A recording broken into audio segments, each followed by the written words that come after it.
So let's start thinking about why career conversations are important. The simple fact is that you can't develop others' careers. Now, as leaders, we might think that that's one of our responsibilities. In fact, I think I heard somebody say, yes, our job is to help develop other people and develop their careers. And it's a good intention, but the bad news is that you can't do it for them. They have to develop their own career. It's like all personal development. You can't give up smoking for somebody, you can't lose weight for somebody, you can't do the workout for them.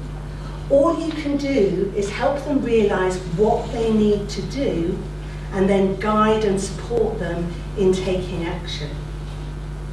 Now, once upon a time, that might have been a little bit different. Certainly when I started my career, when I joined P&G as it was, straight out of university, it was still a world where you joined as a graduate, you spent a few years doing a certain job, then the expectation was you moved to this job or to that grade, and then you climbed this ladder one step at a time.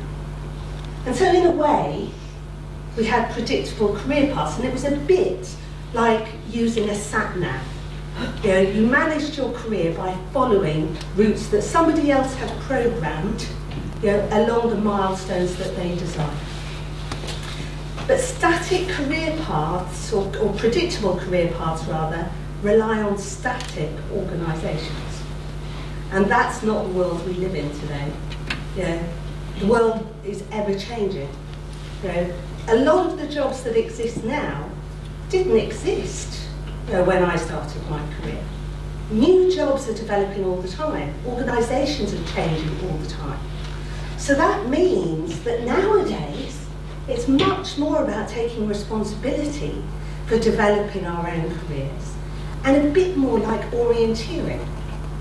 Actually thinking, where is it that I want to get to, and how do I go about getting there? So let me just ask you, if you think about your own career, are you where you expected to end up 5 years ago, 10 years ago, 20 years ago? Could you have predicted the path that you've taken?